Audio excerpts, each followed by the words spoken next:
Welcome peeps to Kickstarter Radio 1 and 2.4, we're on Gamefound. I'm your host Lipstickpaddy, and this is my final thoughts on HEXplorit Fall of the Ancients. This is the campaign book for volume 2, but there's so much here about the series that I'll be in, so don't you worry. Now, when I did my video of this, I was on the whale pledge, but I've actually climbed down from the whale pledge. I'll tell you why in this video. Now, it's approaching its final stretch goal at $450,000, should I say. Over 3,000 backers. There's lots of new backers on here. Now, people have been looking at this and say there's not many new people. Look, Warden, only 185 people that are new. People who are getting the book already have volume 2. Yeah, almost 2,000 people coming for that. Right? 54 people coming in that it's new. This 154 people that's new here getting it. 142 getting it new. 93 getting it new. 20 people getting it new. But all these numbers that are saying here, okay, they're valid. Yeah, we know this has been ordered. But actually, some people are coming in here and just buying it a la carte. They're not going for one of these pledges. And I had to do that myself. So, now, stretch goals have been fantastic. Let's go top down. Now, there is going to be a mystery it's mystery on 4,400, which is going to be looking at the books. It looks like a book of volume 1 and a book of volume 2. If I have a guess at this, it's going to be linking the two chapters together, maybe. We know that if you complete volume 1, you get some traits that you bring over to the second one. So certain events will happen in volume 2 if you finished volume 1 with that character. So we know there is something, but maybe this is going to bring a little bit more into it. I'm not sure, but is it? I don't know. It is a mystery. We'll find out. But I want to get this video out to you in time so you can look at the project and maybe check out my initial video as I break it all down. Here I'm just explaining some cool stuff since that first video. So this is part 2, if you like, whilst also talking about my pledge. Day 30, what the hell is this then? They've announced this already. It's music, 4 hours of music, and this is looking really good. They're planning 6 games, so 6 biomes, and they're going to match music to the 6 biomes, so this is going to be nice, and it'll be on the companion app. And the companion app is going to be, it talks here, they're going to work it so it includes all the new stuff, and you'll be able to use it to blah blah blah. Basically, there's an update coming to the app, so the app's still getting worked on, which is okay. What's the app do, if you ask? It just helps you to save your character between round 1 and game sessions. Basically, it's what it's mostly used for, I guess. But you can just write it down, I guess. Now, the campaign screens. What are these? These are some beautiful artwork, and look at this. You've got the play mat here. This is how I would play it actually with the game. I'd have this big screen and the box. I always show the box cover when I'm playing a game anyway on the table, and just look at that for a spread. It looks absolutely fantastic, and you'll get 4 people around that playing the campaign if you do 4.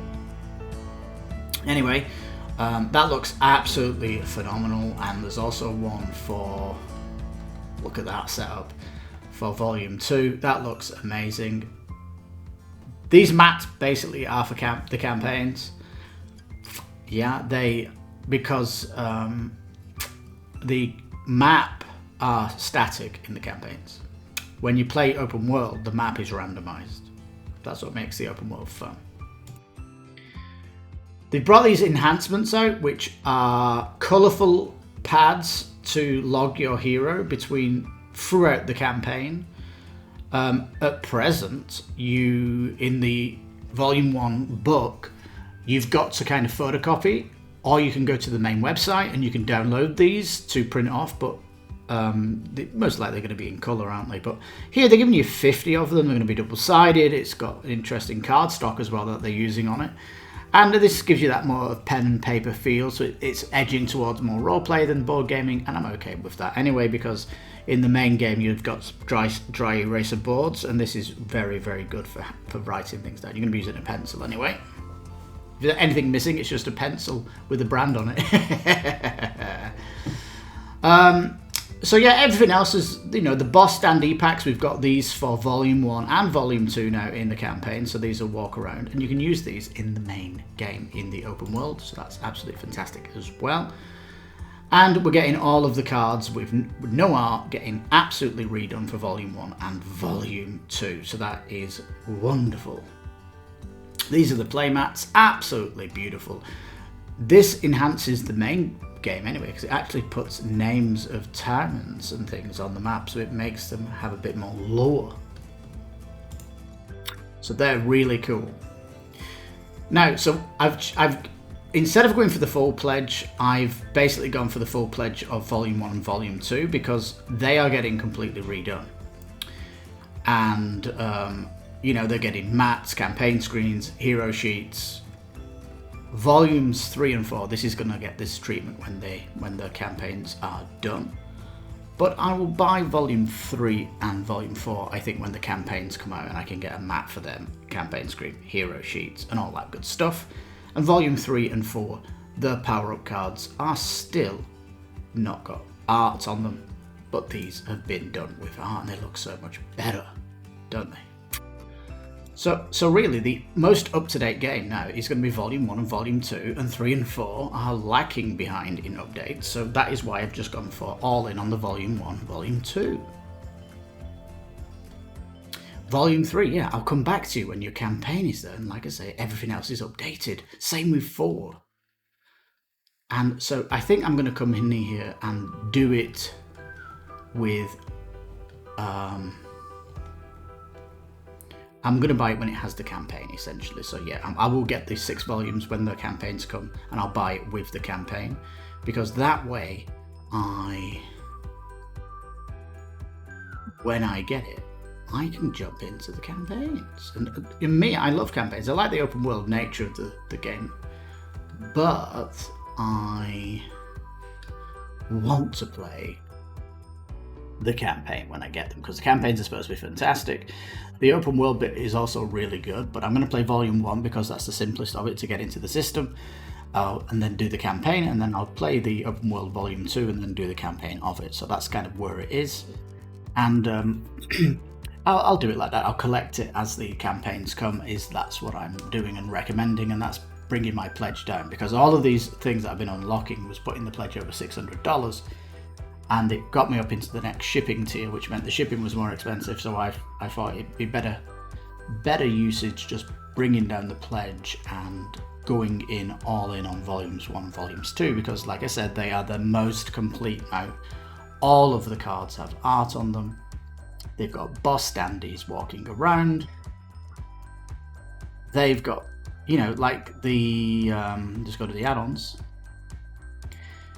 These sheets of paper, sheets of paper, the campaign screens that you put out when you're just playing open world games, just have a backdrop on the table. I love it. So you don't have to use that in a campaign. It does have stuff on them that is specific to the campaign, so some of the stuff you might not use if you're playing the single player game, but you can just use it for the art, But it does have some good stuff there, so you don't have to look at the rulebook. And the condition list, for example, is one thing you're going to be looking at. In fact, in the campaign book in itself, it does have certain pages that it tells you might want to come back to look at this page more often than not. And there's like pieces of ribbon in it to kind of keep those pages saved and things like that. And basically this stretch goal pack, you can see everything it's doing. A dice pouch for Volumes 1 and 2, lovely. The encounter cards getting redone for the campaign books, specifically. Ally cards for the campaign books getting fully done, illustrated. The illustrating the power-up decks in Volumes 1 and Volumes 2. They are including boss standees for the main game and the campaign for Volumes 1 and Volumes 2. And the pieces of paper in the back of the books, which have bosses on them, they are going to print them in heavy placards, which is dry erase board. That also means they can be used for bosses in all of the volumes too, so that's great. So essentially, Volume 1, Volume 2 is become an even bigger toolkit within the franchise, and that's fantastic. So for me, I'm going with what's the most up to date in the series, and that's Volume 1 and Volume 2. That's where I'm up to. So yeah, that's what I actually recommend. If I was getting 3 and 4, I'd still be waiting for the campaigns anyway. I'd still have those power-up cards that don't have art on them, and I've just been thinking I'd be pretty disappointed with that. So yeah, just get Volume 1, Volume 2, but they're fully finished now from this Kickstarter, from this Gamefound, sorry. They're fully finished. They are the best they're going to be. It looks amazing. And I look forward to when Sands of Shirok or Volume 3 comes back to Gamefound, wherever they are, with the campaign, playmat, upgraded power-up cards, boss dandy packs, campaign sheets, and a campaign screen. So yeah. So that basically means get the 2 of them and just wait for when the other stuff comes out. When they're fully finished, that's the time to strike and get them. So, as is, just get 2 of the volumes and max them out. That's my plan. And the only thing that I can't tell you about is this mystery stretch goal, which is probably going to get hit very soon. And I'm very curious what that is. But other than that, it's all good. And we've got music as well, which is fun. And all that good stuff. So yeah, do we recommend it? Absolutely. I'm enthralled by it. I really do love it. And of course, Volume 1 has all those beautiful classes, which I even did a class guide on my channel, which shows you how amazing and deep the character classes are and how they complement each other, bounce off each other. It's really, really cool. And yeah, Volume 1 just looks great. Volume 2 looks great. The 3 and the 4 look great, but like I said, just not feature complete like the first 2 are now. So yeah, there you go, that's my final thoughts, peeps. Absolutely staggering campaign. What it did to update Volumes 1 and Volumes 2 really, really has enhanced them.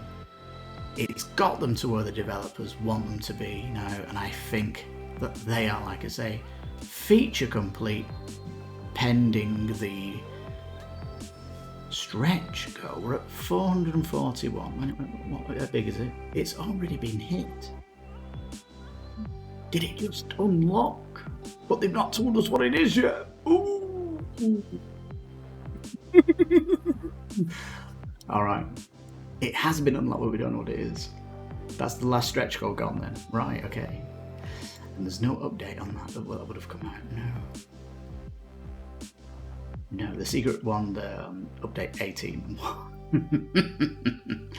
That was the music. So anyway, I guess if you check this Gamefound site out, it will tell you what that is. So yeah, another reason to go and have a look at the site. But yeah, open world RPG, amazing. Great class, design your class.